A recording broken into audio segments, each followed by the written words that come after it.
प्रणाम। मैं यदुवंशी। बिहार की राजनीति में विपक्ष एकदम से निम्न स्तर पर आ गया है। क्या हमारा देश धर्मनिरपेक्ष और समाजवाद के रास्ते से भटक रहा है? क्या आज समाजवादी एकता जरूरी नहीं है? जितने समाजवादी धड़े हैं देश के अंदर, अलग अलग राज्यों में अलग अलग टुकड़ों में बंट करके रह गए हैं, और एक विचारधारा जो देश के आज़ादी से पहले उनकी स्थापना हुई थी और एक तरफ देश को आज़ाद कराने वाले थे, जो अंग्रेज़ों का साथ दिए, वो आज उनका शासन आगे बढ़ता चला जा रहा है। और जिन्होंने देश को आज़ादी में अपनी कुर्बानियाँ दिया और देश का नेतृत्व किया, वो आज पिछड़ते हुए चले जा रहे हैं। क्या विचारधारा हमारी बदलती चली जा रही है और समाज में फूट डालो और राज करो की नीतियाँ आगे मजबूती के साथ बढ़ती चली जा रही है। समाजवाद डॉक्टर राम मनोहर लोहिया जी कहते थे कि जब सड़कें सूनी पड़ जाएगी तो संसद आवारा हो जाएगी। आवारा का इसका प्रमाण ये है कि चुनाव आयोग का गठन जिस तरीके से भारत सरकार कानून में संशोधन करके प्रधानमंत्री और उन्हीं के मंत्रिमंडल का एक सहयोगी और विपक्ष का एक लीडर रहेगा, तो न्याय कहाँ से में ये संगठन कैसे होगा? वो तो निष्पक्ष हो ही नहीं सकता।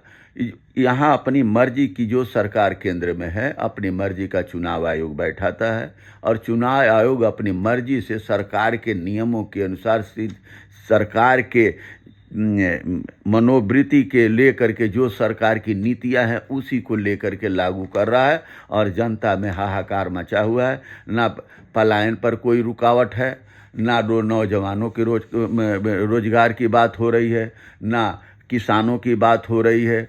हमारा किसानों के ऊपर ये बीमा का प्रधानमंत्री बीमा योजना है, उसमें 1 रुपया 2 रुपया 4 रुपया 5 रुपये की तरह से चेक आता है। कितनी शर्म की बात है।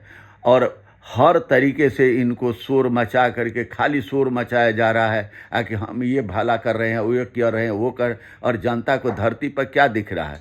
कुछ नहीं दिख रहा। यहीं पर सारी संस्थाएं, जवाहरलाल नेहरू को खूब कोसा जाता है, मगर सारी संस्थाएं उस दौर में जो देश में सुई नहीं उस टाइम में हमारी बनती थी, आज हमारा जवाहरलाल नेहरू जी ने हर संस्थाएं बना करके हर संस्थाओं को मजबूत किया और सरकारी कामों में सब अपने देश के नागरिकों को भर्ती करके उनको नौकरी दिया, उनको रोजगार दिया, अपने पैरों पर आज सब खड़े हुए। और उन्हीं संस्थाओं को वर्तमान सरकार ने क्या किया? कंपनियों को ठेके पर दे दिया। आज ठेकेदार और कंपनियां मिल करके देश की जनता को लूट रही है, जिसका प्रमाण दिल्ली एनसीआर है। पहले डीडीए था, उसके अंदर देश की जनता कितनी नौकरी करती थी, आज कितनी नौकरी कर रही है देश देख रहा है। सीपीडब्ल्यूडी, एनडीएमसी, एमसीडी, पीडब्ल्यूडी, इस तरीके की संस्थाएं थी कि आम रेलवे था, इस तरीके के बहुत से थे कि जीएच की जनता को हर हाथ को काम मिल रहा था। आज सारे संस्थाएं प्राइवेट हाथों में चली गई और उनका कोई भी सुनने वाला नहीं है। और सरकार सिर्फ अधिकारी, नेता, उद्योगपति मिल करके इस सारे माने कि इस पर कुंडली मार करके गठजोड़ देश के लिए बहुत खतरनाक है। इसीलिए ना जनता की सुनी जा रही है, ना किसान की सुनी जा रही है, ना नौजवानों की सुनी जा रही है। नौजवान कहीं वैकेंसी भी निकलती है तो पेपर लीक हो जाता है, पेपर हो भी जाता है तो ज्वाइनिंग नहीं होती। तो इस तरीके से हमारा देश कहाँ जा रहा है। और समाजवादी पृष्ठभूमि के लोग इन पर खास तौर से अंगुली इसलिए उठ रही है कि जो आज वर्तमान सरकार जिस धारे से बढ़ती चली जा रही है, एक समाजवादी थे कि कांग्रेसियों से टक्कर लेकर के उसकी नीतियों के खिलाफ अपने जनता की भलाई के लिए संगठित हुए। आज वही खंड खंड हर राज्यों में बंट गए हैं और एक तिरंगे के नीचे अगर ये समाजवादी विचारधारा के लोग, अगर जैसे उड़ीसा के बिजू पटनायक, बिहार से लालू जी का, उत्तर प्रदेश से नेताजी का, देवीलाल जी का परिवार, प्रकाश सिंह बादल का परिवार, अगर इस तरीके के संगठन, फारूक अब्दुल्ला जी हैं जम्मू कश्मीर, ये सारे एक झंडे के तिरंगे के नीचे अपने अपने झंडे को ले करके अगर एक साथ आ जाएं तो ये विचारधारा जो आज सब विचारधाराओं को रौंदती हुई आगे बढ़ती चली जा रही है। ममता जी हैं